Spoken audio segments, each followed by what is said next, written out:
Hello friend, Monas কিচেনে সবাইকে স্বাগত জানাই। আমি এখানে একটি বাঁধাকপি নিয়ে নিয়েছি, তার অর্ধেক অংশটা নেব আর অর্ধেকটা আমার পরে কাজে লেগে যাবে। তো আমি অর্ধেক অংশটা নিয়ে নিয়েছি। এবারে আমি কিছুটা মটরের ডাল আগের দিন রাত্রিবেলায় ভিজিয়ে রেখেছিলাম। সেই মটরের ডালটা আমার খুব ভালোভাবেই ভিজে গেছে, দেখতেই পাচ্ছেন। তো এবারে আমি চলে যাব গ্যাস ওভেনে আমি একটা কড়া বসিয়ে দিয়েছি, তাতে কিছুটা জল নিয়ে নিয়েছি আর তাতে অর্ধেক বাঁধাকপির অংশটা চাপা দিয়ে একটু বয়েল হতে দেব। তো একটু বয়েল হয়ে গেছে, খুব সেদ্ধ নয়, জাস্ট নরম হয়ে যাবে, তখনই আমি নামিয়ে নেব। তো আমার নরম হয়ে গেছে। এবার আমি ঢাকনাটা খুলে বাঁধাকপিটা জল থেকে তুলে ঠান্ডা করে নেব। ঠান্ডা হয়ে গেছে। এবার একটি ছুরির সাহায্যে বাঁধাকপিগুলো ছোট ছোট করে কেটে নেব। তো একটি মিক্সি জার নিয়ে নিয়েছি, তাতে বাঁধাকপিগুলো দিয়ে দিয়েছি আর মটরের ডালগুলোও দিয়ে দেব।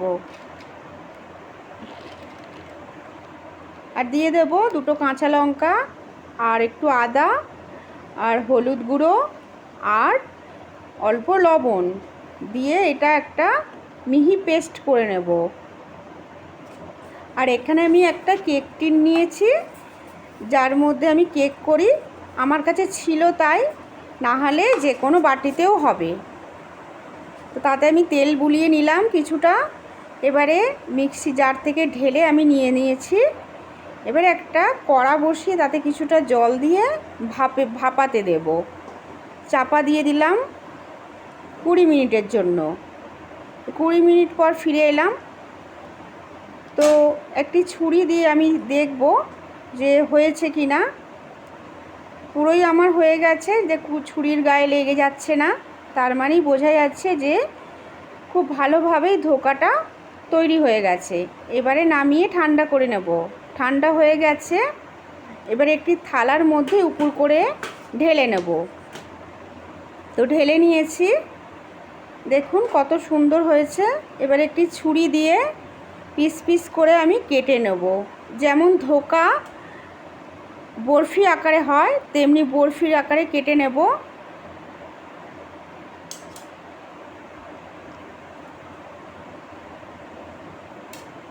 এইভাবে কেটে নিলে দেখতেও সুন্দর লাগে আর খেতে তো খুব ভালোই হয়।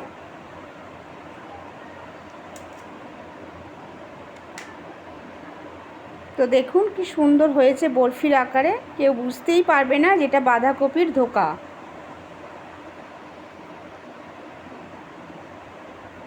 এই অংশগুলো কিন্তু আমি রান্নাতে দিয়ে দেবো, একটু একা বেঁকা হয়েছে।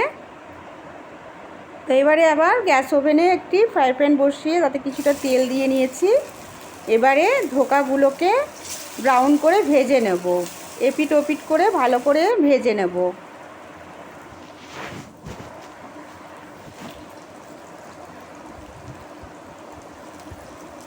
উল্টে পাল্টে দিচ্ছি যাতে দুপাশটা ভালো করে ভাজা হয়ে যায়। তো ভালো করে ভাজা হয়ে গেছে, এবারে আমি তুলে নেব।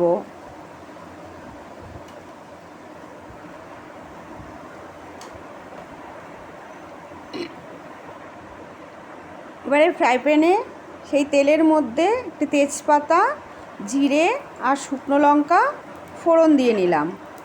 একটু ফোড়নটা ভাজা হয়ে গেলেই এতে দিয়ে দেব একটু জিরে বাটা, আমি সব বাটা মশলা ব্যবহার করেছি, আর ধনে বাটা, আর দেব আদা আর কাঁচা লঙ্কা বাটা। এবারে দিয়ে দেব বাটি ধোয়া জলটা, দিয়ে ভালো করে একটু নাড়াবো। নাড়িয়ে দিয়ে দিলাম হলুদ আর একটু লবণ, দিয়ে আবারও কিছুক্ষণ কষাবো। তারপরে দিয়ে দেবো রং হওয়ার জন্য 1 চামচ কাশ্মীরি লঙ্কার গুঁড়ো,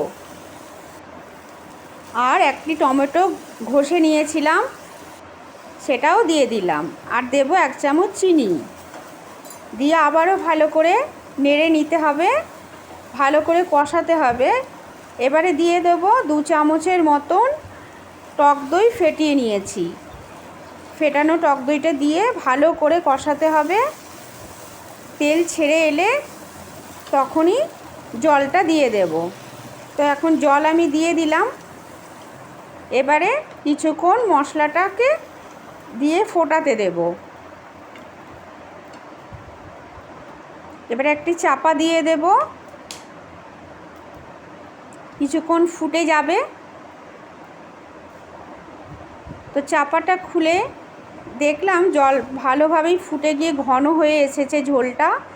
এবারে ধোকাগুলো একটু একটু করে দিয়ে দেব। দিয়ে আবারও কিছুক্ষণ ফোটাতে দিয়েছিলাম। আর দিয়ে দেব গরম মশলা বাটা, আর সামান্য দিয়ে দেব একটু ঘি দিয়ে এবারে কিছুক্ষণ রেখে নামিয়ে নেব। তো হয়ে গেল আমাদের বাঁধাকপির ধোকা।